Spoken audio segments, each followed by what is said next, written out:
Have you ever caught the ghost hunting bug? Do you seek out paranormal experiences just for the thrill of it? And do you drag your reluctant friends along for the ride? Allison caught the bug after appearing on our show 2 years ago.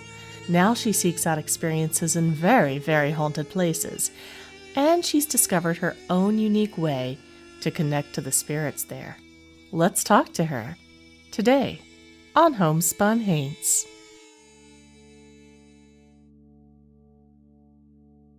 Hello, Hainted Loves. Welcome to Homespun Haints. I'm Becky. And I'm Diana. And today on the show, you are going to hear from somebody that you've heard from before. Ooh, who could it be? Who could it be? Who do you think it is? What? Oh, no. Wait. No. You remind me of her dead sister, though. Yes, in case you caught that reference, we are talking to Allison Krasinski. She was a guest on our show 2 seasons ago, the episode entitled You Remind Me of My Dead Sister, where she told stories from her home in Logan Square, Chicago. Now she has returned because she caught the paranormal investigation bug. She got bit. And apparently she has some things happen to her when she goes on these. She's kind of good at it. Yeah, she's kind of good at it. I mean, I want to visit every place she talks about in this interview. Love it. We're going to bring her on shortly, and you're going to get to hear some history, some gruesome history from the Midwest. You're going to get to hear some very, very interesting stories about what happens to Allison when she's on an investigation. You're going to thoroughly enjoy this. This is a good one. They're all good, but this is also a good one. They're all good. They're all good. What's not so good right now, though, is my cat. Your cat, not so good. She caused another 30 grand in damage again. Not that much, but... Oh, good. So, yes. Well, that's a break. In case you didn't hear, my cat caused $30,000 worth of damage in my house last month. Yay! Bad kitty. Bad kitty. Yeah. In spite of all of her little problems, she is a very good little hunter. Uh-oh. Yeah. In fact, maybe this is why something's not right with her. Because she's eating strange creatures around the house. Possibly. Inside the walls. Yeah. So we have roaches. But Ripley is a little roach muncher. I told you how I thought I was seeing worms and one was like a roach leg. Well, I bet the rest was in Ripley's gut. In your cat. Yeah. She's really good. She used to actually just completely eat them. Then maybe she realized that they weren't very tasty. So now she dismembers them. Just crunchy. It's more a texture thing, I'm sure. And if anybody gets one in their rooms, we just put Ripley in there. We'll bring in an exterminator. So Ripley goes after these things. But we had something larger come into our house. Did a baby gator finally crawl out of the toilet? I've been waiting for that moment since you moved to Georgia. They don't. No. That's a South Georgia and Florida thing, not a North Georgia thing. Uh-huh. Wink. Sure. When we were pulling out all the furniture to redo our floors, we discovered in one of the closets a hole in the wall. Now, we have had 2 full exclusions done on this house, where they like go and patch all the holes and everything. But it's a cedar house. I have an old 1980s contemporary, very experimental architecture from 40 years ago. It was built in 82. The whole exterior is cedar that's in like a diagonal pattern. Like, it's kind of crazy looking. Very attractive to woodpeckers. Yes, they're nuts. It looks like a tree. Yes, it does. And we pull away this shelf, like an oak bookshelf that we had in the closet, and there's a hole in the wall. I noticed as I pulled it away that these feathers came out. There's feathers no, everywhere. That's a bad sign. And the hole goes all the way through into the outside of the house. Somebody specifically put this hole there and put the feathers in it to curse you. You think so? Is that what happened? No, I think something chewed through into the house. Something with feathers chewed through your interior No, I think wall? something chewed in like a squirrel, and then a bird was like, that looks cozy. So you have an interspecies mutiny on your hand. Something. Well, that's better than a curse. The hole is maybe about 5 or 6 inches in diameter. We pushed the bookshelf back up against it, or so we thought. So it's still there. And my husband was in there working, and he heard scurrying in the wall. And he was like, crap, it's back. And he heard scurrying, and it sounded enormous. Whatever was in there. He was like, is there a bear in the walls? Like, that's too big to be a rat.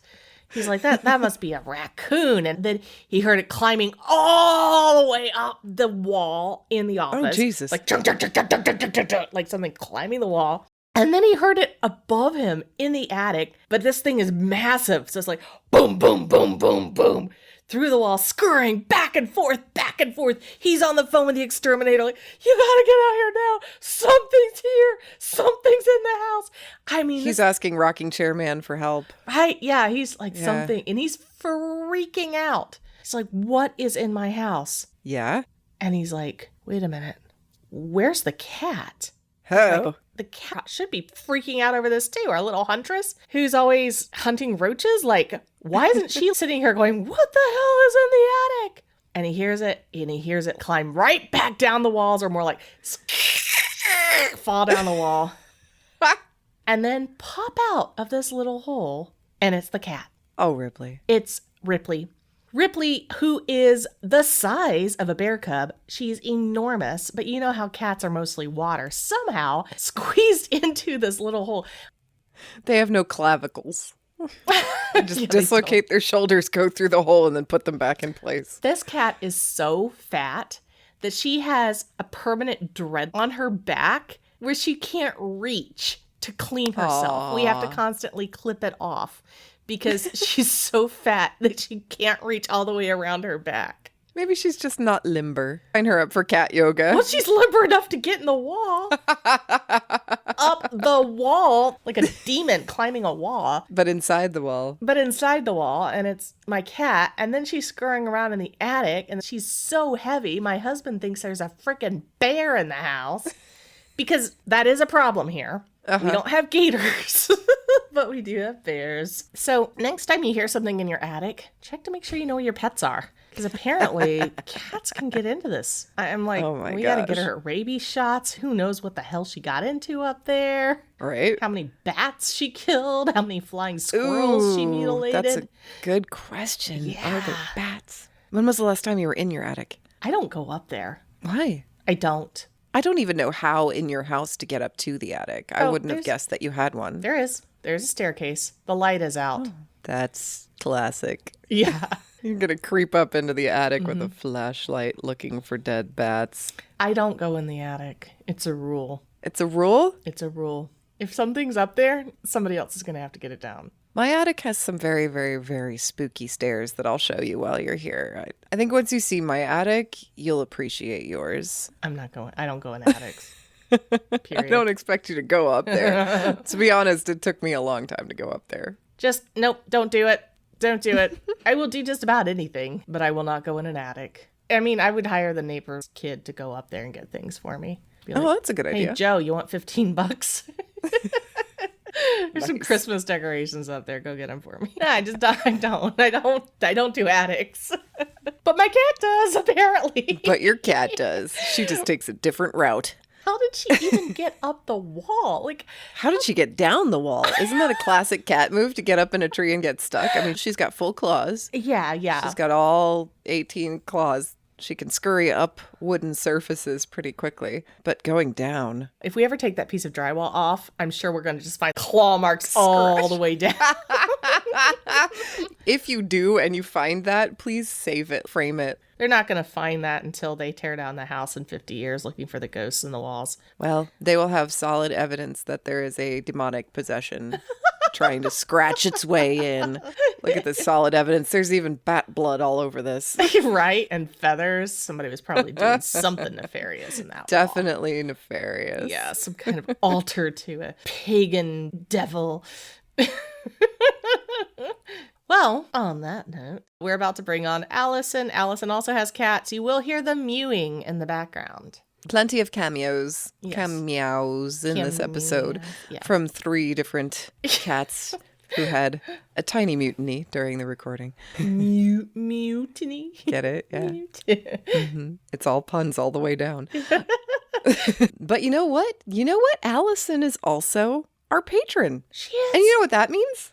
She gets to watch us unearth that secret passageway in your basement for free come Sunday, September 24th. Counting down. It's only a couple weeks away. Do you have tickets? Are you excited? If you are a patron, you get to watch this for free. If you're not, you can go to homespunhaints.com/basement. And for only $4, you can grab your ticket. Make sure you go and grab your tickets. Allison will be watching, and you can be too. Help us be along our sides when we discover what is it that's been haunting Diana for the last 40 years. Because we need you to hold our hands while we do this. Virtually. We do. Virtually hold our hands, please. And we do have a new patron to give a shout out to. Actually, we have an old patron to give a shout out to.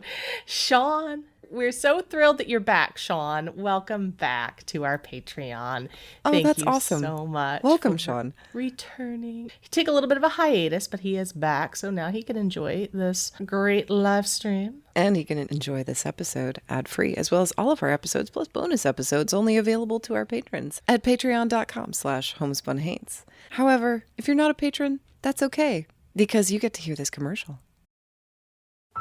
Hi, I'm Vanessa, host of Fabled, a podcast that explores cozy, creepy lore and mysteries. Did you know that the legendary mystery writer Agatha Christie disappeared in real life for 11 days? Or that there's a legend that Edgar Allan Poe's Annabelle Lee still wanders a cemetery in Charleston? Fabled explores these stories and so many more, taking deep historical dives into legends and folklore. Find Fabled wherever you listen to podcasts. And say hello on social media at Fabled Collective.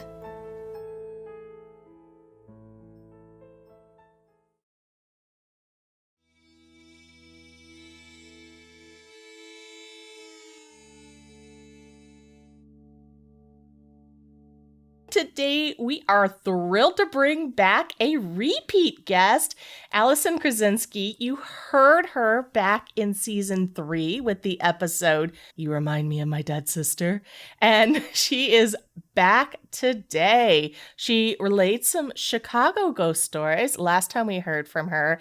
And apparently, she's been going on some paranormal investigations and having new experiences.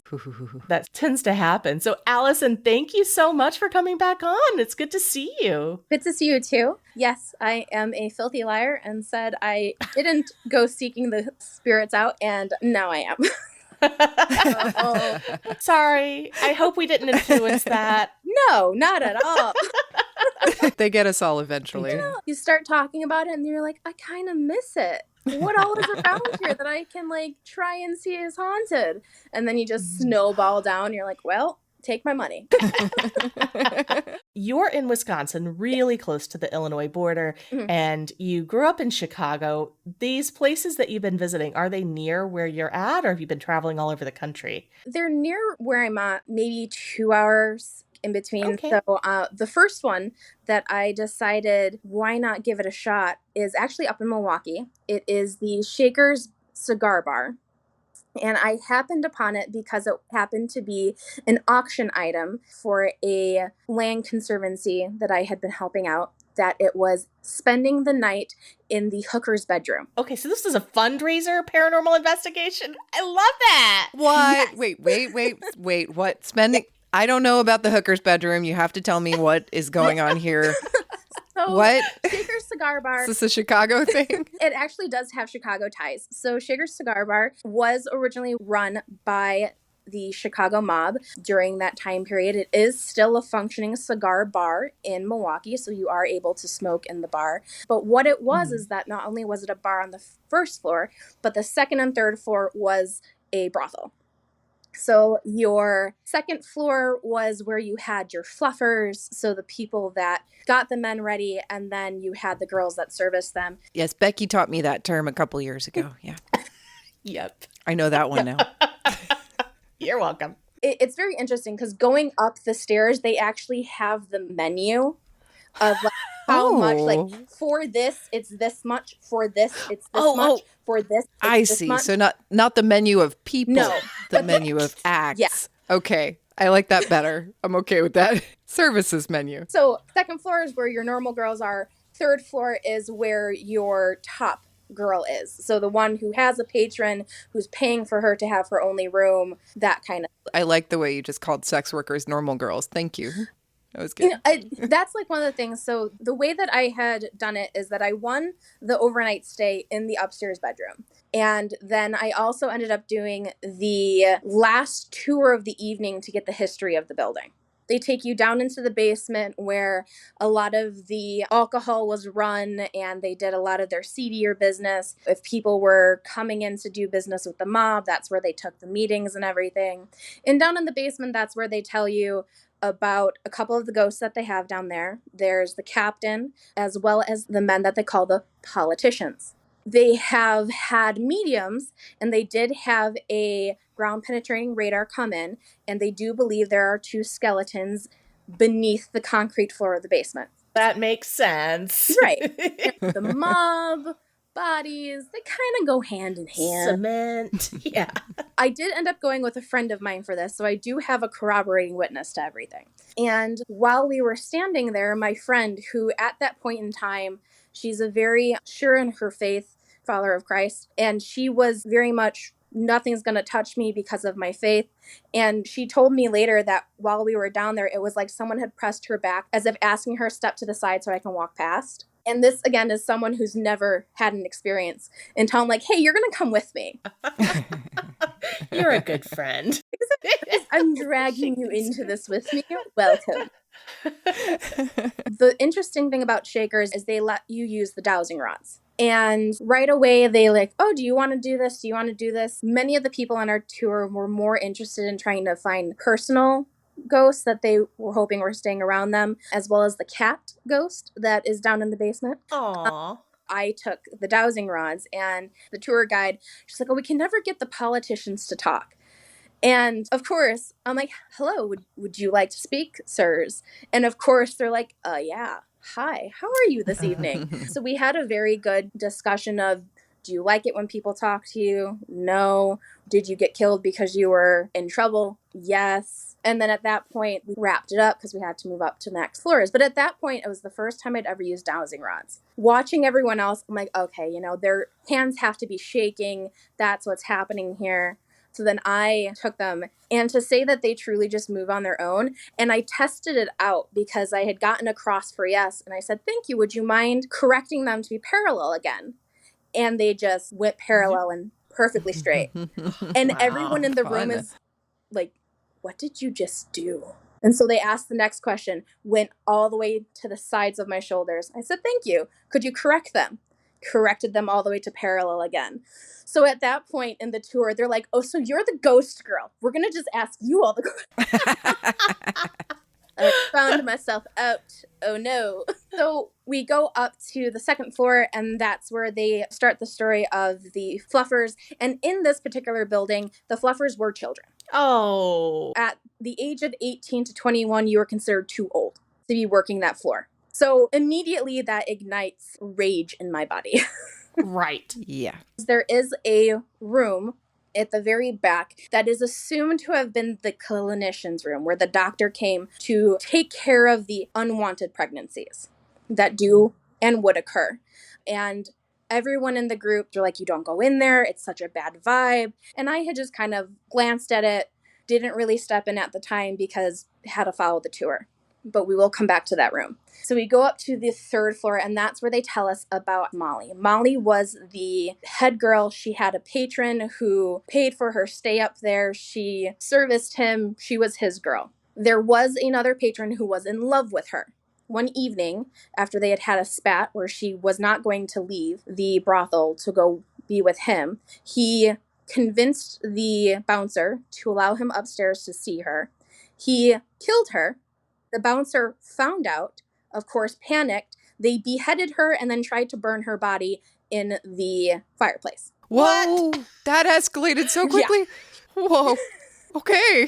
Of course they're found out. Burning a body in the building kind of has a distinct smell. It's gonna have a smell. So they were quickly found out.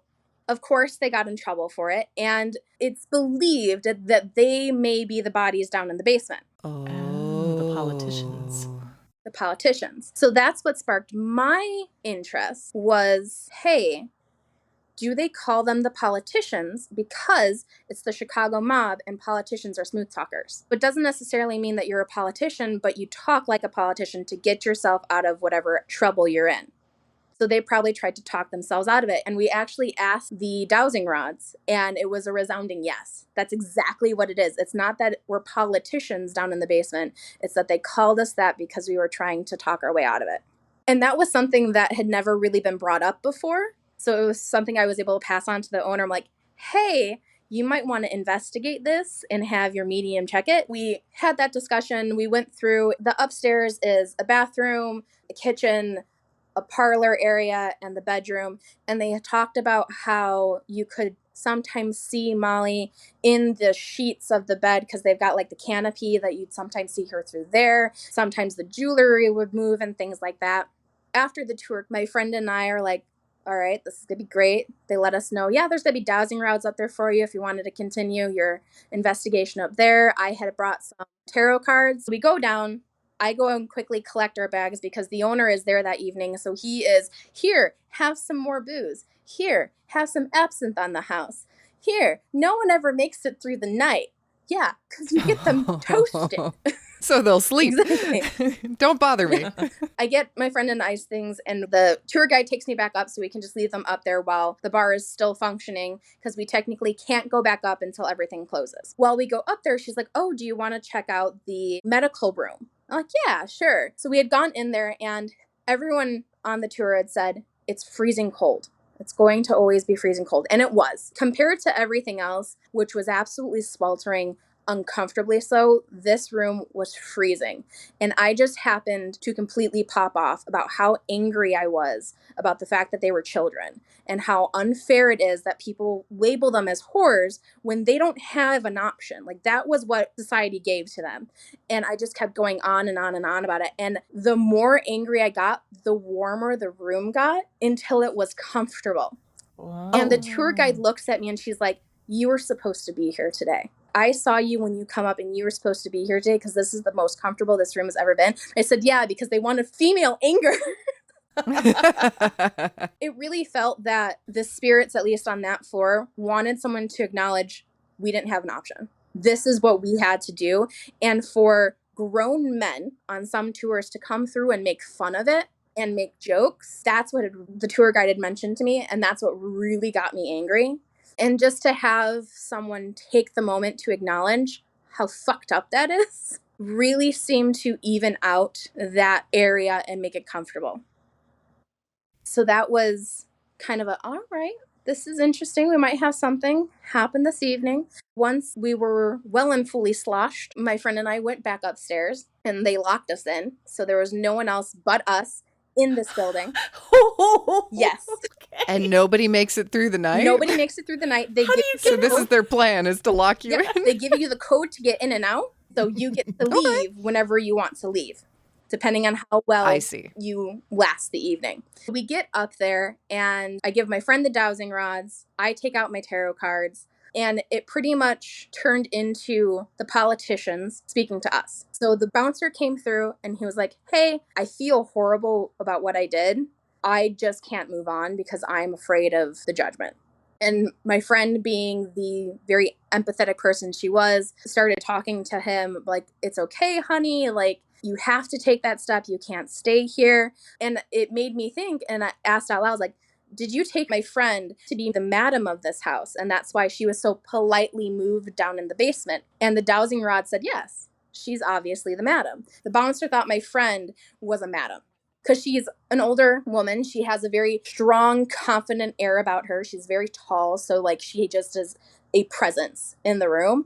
So coming from her, it means something to be saying that. And then in came the jealous lover. And pretty much what came out of the conversation was, I did it because if I couldn't have her, no one could have her. Oh, what an asshole. And she's still here because I'm not going to let her go because she's mine. That's always the story. always the dead prostitute story. That's always how it was.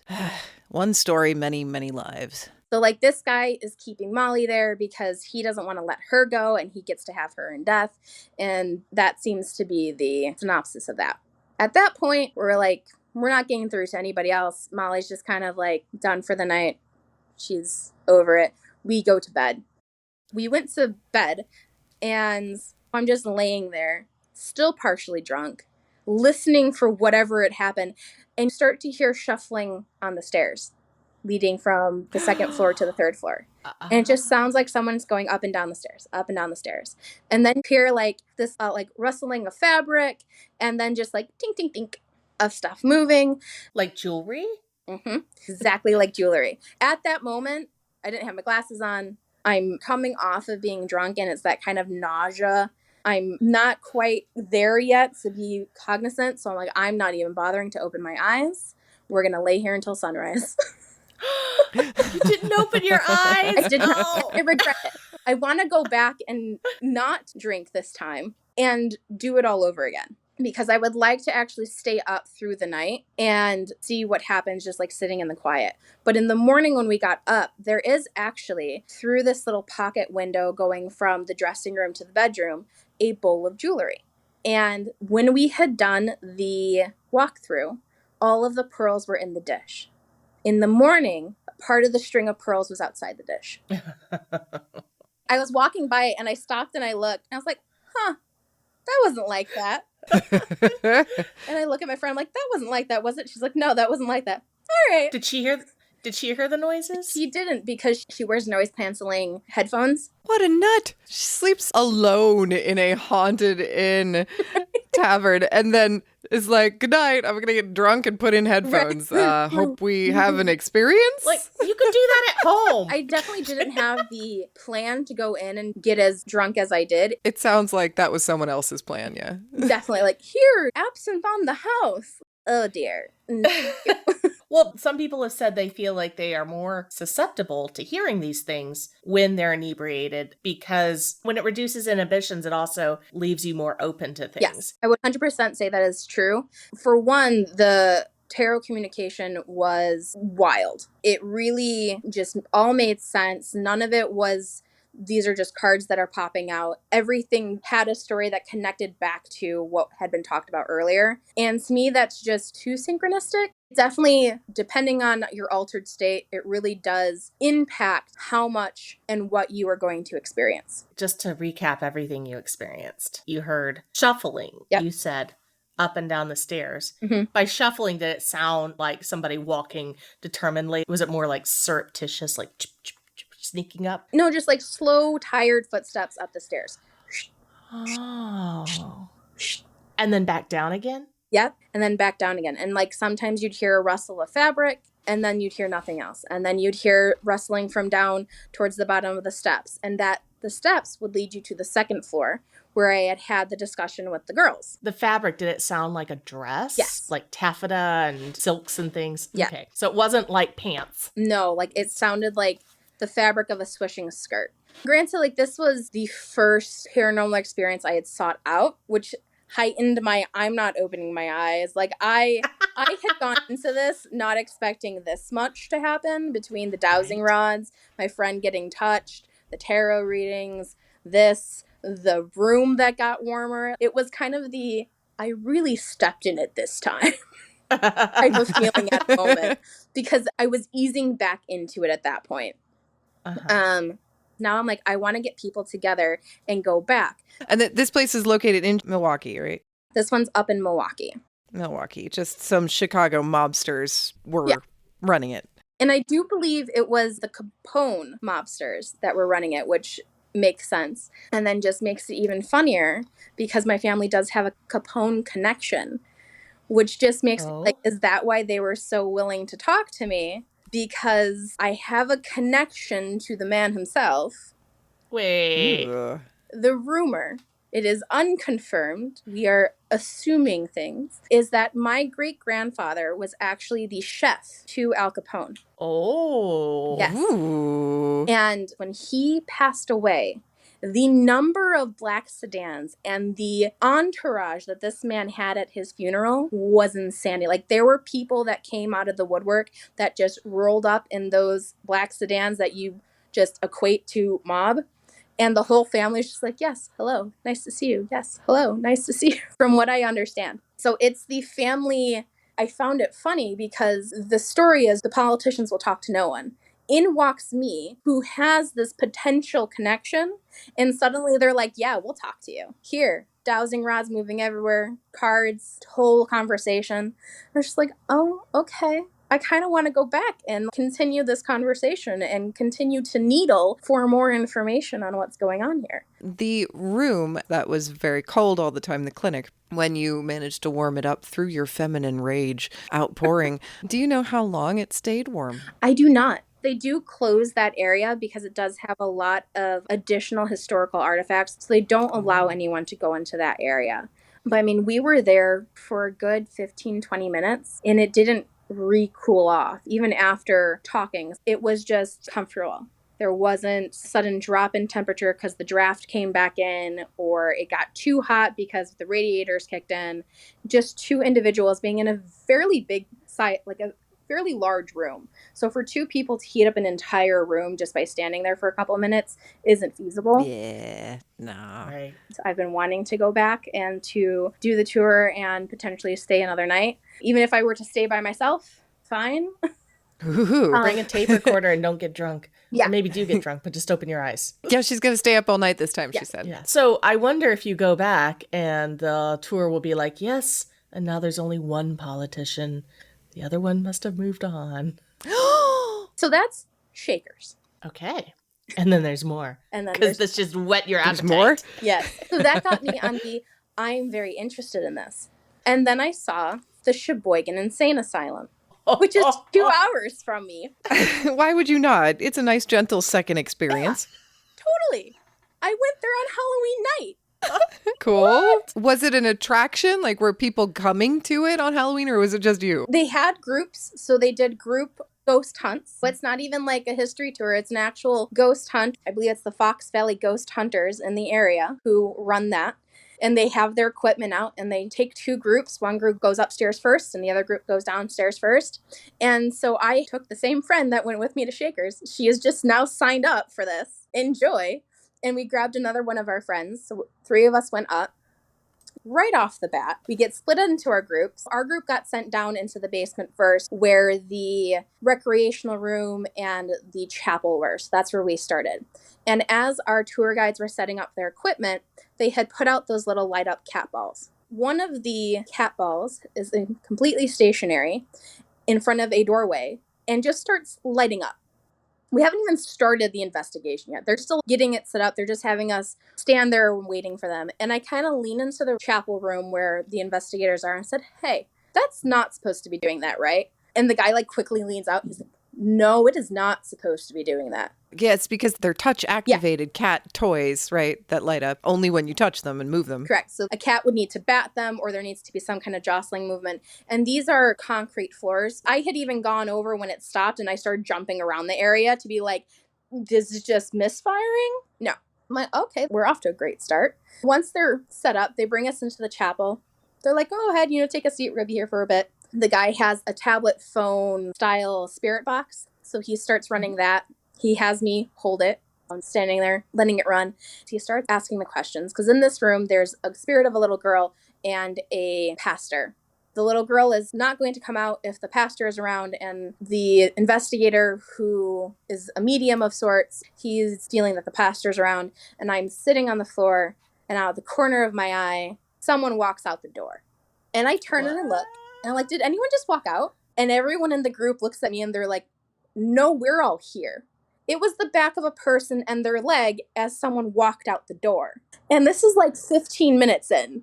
You're like, oh, well, it's going to be a fun night, guys. My friends look at me. She's like, of course you'd be the one to see it. Thanks. That's what kicked off our nights. When we all got up to move, we walked back into the recreational area to suddenly discover a handprint on the window that hadn't been there previously because everyone flipped out. I'm like, what is that? That wasn't there. From there, they take us into the tunnels. They take us into the boiler room while they set up the area. They're going to have us stand and run the spirit box again. And the boiler room is interesting. They say things happen in it, but at that point, it was just very interesting machinery. Nothing really occurred. They take us back to kind of this area in the tunnel where it's like a T. So you can go left, right, or down a different tunnel. They start running the spirit box again. They have us turn all of our lights off so we're in darkness. Pitch as you can get because there is some ambient light from just emergency lights. And I'm standing there and I'm just looking straight ahead. And I see behind these 3 ladies, depending on how my eyes are focused on them, someone's standing behind them that's just a shadow. There's someone crouching behind them.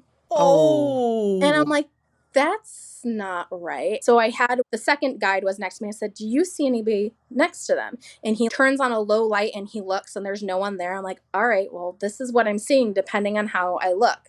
At that same time, there's this diesel scent that keeps passing by. 1 minute it's there, then it dissipates. Then 2 minutes later, you get the diesel again.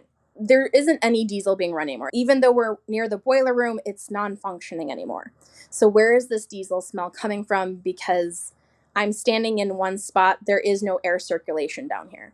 At that same time, the spirit box had been given to this other individual on our tour who was much younger and a little less respectful. She had asked the question, or are you just down here slacking off? Because the nurses would go down to the tunnels for smoke breaks or just to get away. And clearly out of the spirit box, it said, shut up. As soon as she said that. And I was like, all right. Later on, same area, my friends were joking around. And one of them made to grab the other one to just goof off. And the spirit box said, whore. And I was like, well, why is that? What happened? And my friend's like, well, I was just going to squeeze her. And then that came out. I'm like, okay. So they obviously can see us in the dark. Because they were just like goofing off trying to scare each other. And apparently the spirits had something to say about it. So we're in that little section there. And then they take us to what they had just uncovered is the mortuary. There's a room by the morgue that sits behind it. And that's more the cool room. And one of the women was standing in there and she just bolts out. And she's like, someone sighed. And it wasn't like, oh, did you just hear a noise? She's like, no, someone went, and she was the only one standing in that room. And the rest of us were just sitting in the other room. And then at that time, a cold breeze starts coming over everyone's heads. It's just this cool breeze that keeps coming by. And suddenly our tour guide was like, everyone out. We need to leave right now. Everyone out. Why? From what I gather, when the cool breeze starts, that indicates a more negative spirit has come in. Someone who's not as interested in playing nice. In this location specifically? In that location specifically. I guess the morgue just has a more turbulent energy to it, from what I gathered, the way he was telling us, you need to leave right now. Because it wasn't even a, hey, we're going to take a 5-minute break. Let's leave now. It was everyone out. Everyone out. We're leaving right now. A ghost tour guide who takes it seriously. Yes. So up, out, take our 15-minute break. And then he takes us to the upstairs. And the upstairs is where the mentally ill were housed, as well as where the nurses had their dormitories. He takes us first to the men's quarter. It's kind of like a Y. One way takes you down maximum security, and the other way takes you down just the normal bit. We're standing there. The tour guide looks at me. He's like, you're the one that saw the shadows earlier, right? I'm like, yeah. He's like, you're going to just sit in this room, and you're going to watch for shadows. So I just get segmented from everyone. Wait, all by yourself you're in this room? Yes. Isn't that the number one rule of ghost hunting is never leave anybody alone? I have no rhyme or reason. It was just, you're going to stand here and you're going to watch the strobe light and you're going to watch to see where the shadow that likes to hang out here is. I'm like, great. Okay. So I'm in this room. The girl that was told to shut up is further down, further from everybody. And then the group is where the Y starts. And they're like, oh, well, if anyone wants to walk down to max security, they can.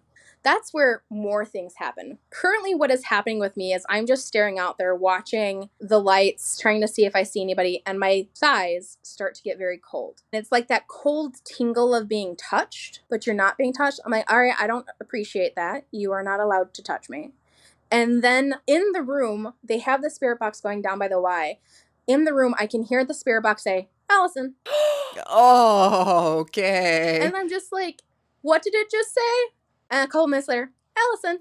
I'm just like, this is awkward.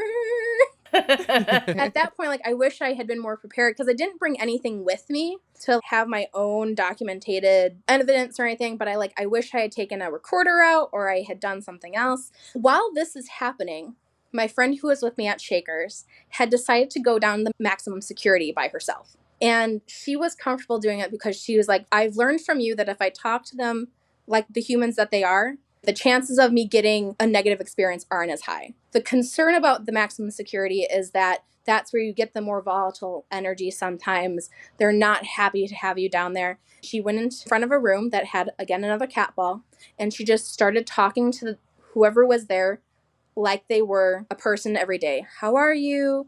You don't really get a lot of visitors, do you?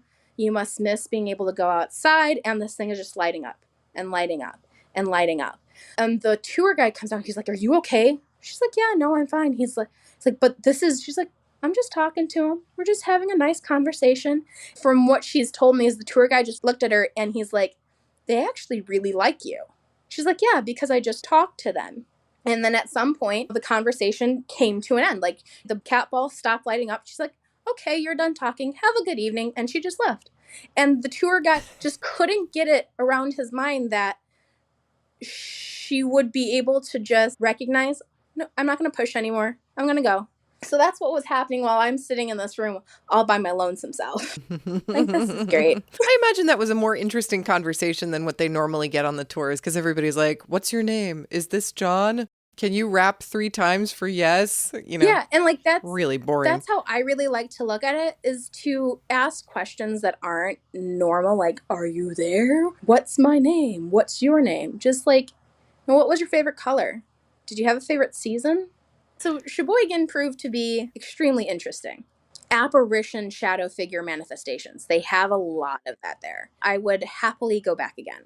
And this time, maybe come a little bit more prepared in bringing things. I would love to be able to get just like a group together that's going to actually take it not overly seriously, but at least be respectful of the other people in the group. You know, we have quite an audience in Chicago and Wisconsin. So for those of you listening... Yes, Hainted Loves. I think that the Facebook group is a good place to have conversations, kind of more private conversations about things like this. So any Hainted Loves that are listening right now who might want to go ghost hunting at some point in the future with Allison, make sure you hit up our Facebook group, facebook.com/groups/homespunhaints, and we'll have a little conversation pinned there, I guess, when this episode comes out about anybody want to get a group together, because... Yeah. You can go hang out in a haunted asylum with people you met on the internet.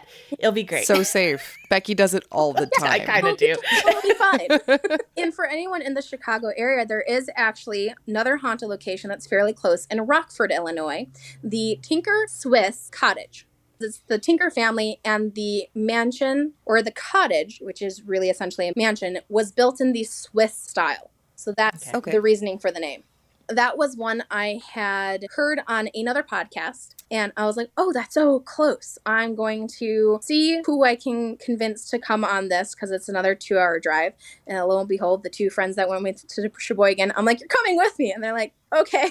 So now they're just kind of stuck with me on these things. Tinker Swiss is haunted by the family, the Tinkers, because it was such a beloved location to them. They truly loved the house. And the Tinkers, from what the guides told us, are very particular about who they interact with. If the group isn't vibing, they're not coming out. Our group did not vibe. However, me and my friends did. Because the rules are touch nothing and bring in no water, because everything in the house is original to the family. This is a house that has been immaculately preserved. We come into the building through the arboretum waterfall area that was set up into what is the kitchen area. This is where one of the Tinkers passed away. This would have been her room. And I feel what feels like a tap on my hand. I looked around like, no, nothing's there. Just as the tour guide's like, all right, we're going to go into the next room, I hear in my right ear, ooh, another sigh. And I look at my friend. I'm like, did you just sigh? She's like, no, I didn't sigh at all. And the young girls that were next to me had been talking to each other, so they didn't sigh. So I heard a sigh in my right ear, and no one else heard it. And my friend is literally next to my shoulder. She should have heard this thing. So it was very close Yes, to you. Extremely close, like Ooh. as if someone were standing behind me and just was exasperated. Like, ugh, this kind of group. It's very much what I got from it. It was just like fantastic. And so we move into the next room, and that's where someone starts touching stuff. We move into another room. That's where someone brings out their water bottle. And I'm like, well, no wonder. They're not going to want anything to do with us because y'all can't follow damn rules.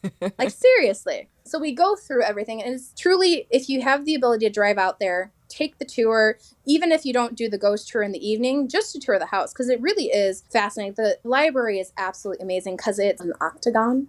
Mr. Tinker made a balcony for it. So their bedroom walks out onto the balcony into the library. And it's just absolutely gorgeous. But nothing is happening. Completely dead. It's at this point just these are the things that have happened. This is the history.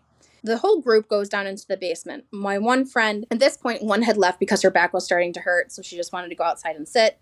And the other one didn't go down into the basement because of those steep steps and, again, very tall.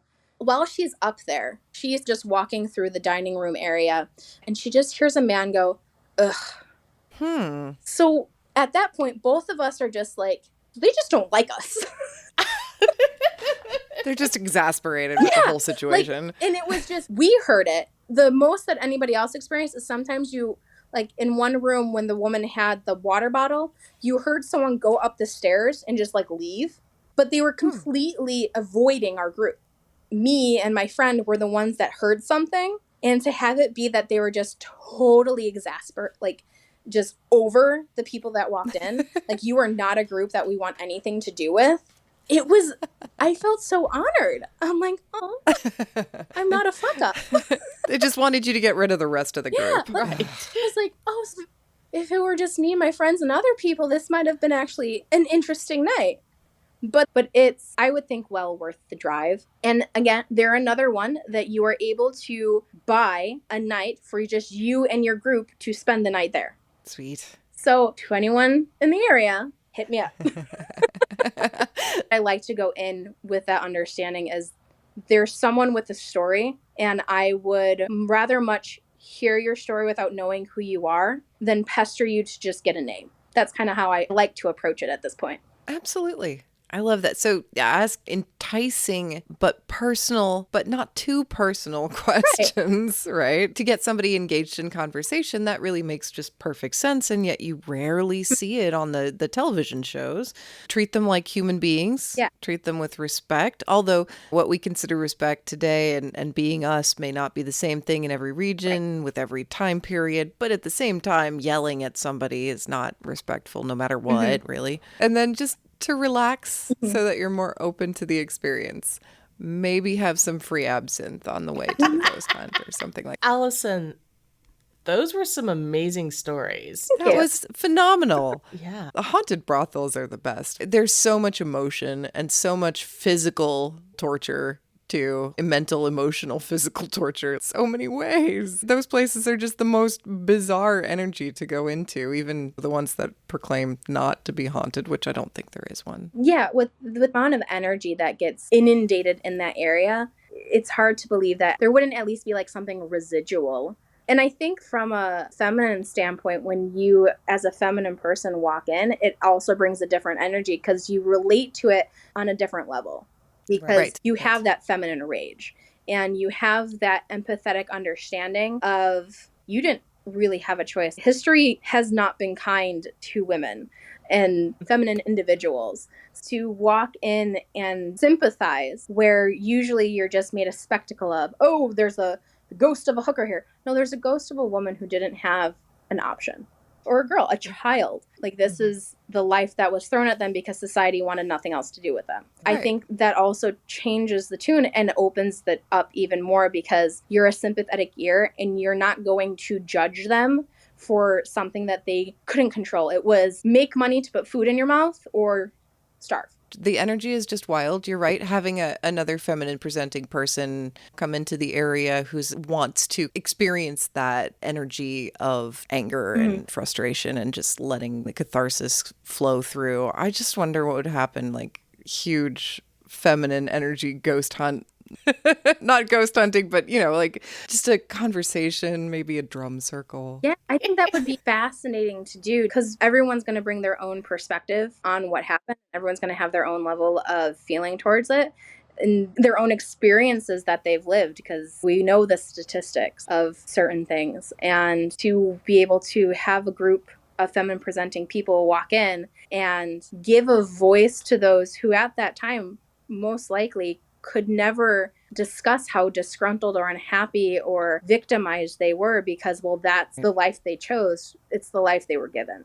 Right. I think definitely we should all go back to Shakers and spend the night and just have a drum circle and, like, I don't know, period party or something, like just like lots and lots of feminine energy, let it go. Because if you think about it from the perspective of why would anybody choose to stay here? And it's just like you said, nobody would choose this, but it's the only option. Perhaps that's the mindset, even in death. Yeah. This is the only option. This is the only place I could ever be. Where would I go? And so that's why the spirits are trapped in so many brothels, because they feel trapped as part of habit. They don't even feel it anymore. It's just part of their nature, being trapped. So I think that seeing a big group of feminine people coming together there and then talking about their lives, it would be so awakening. And I hope that it would let somebody get some peace that was stuck in a cycle. We just can't tell Shakers that we're doing it, because then they'd lose their business with the haunting. So the ghost tours. Maybe they'll like make a tulpa or something. People. There's enough history there. They don't need the ghost to be there too. Well, Allison, this has been so wonderful to catch up with you and to hear what you've been up to. Thank you so much for coming back on the show. Thank you. Thank you for having me. Everyone, this has been Allison Krasinski. She is going to be actually featured in an upcoming anthology. What's the name of the anthology? Dark Village Anthology. And one of the co-editors of that is Carly Latham, who has been on our show as the Village Tarot Witch. So look out for that. And she may be having some other publications coming up soon. So keep an eye out for that. And Allison definitely will include a link for that book in our show notes so people can find it there and find your stories. And thank you again for being a friend of the show. You're also a patron. You've been on here before, and sorry we got you into all of this, I guess, but I'm glad you're having a good time. Yeah. Thank you for bringing me back into it. I've opened doors to many new things. You're welcome, I guess. You're welcome. That's all we wanted from the very moment we met you, was for you to have a spooky day.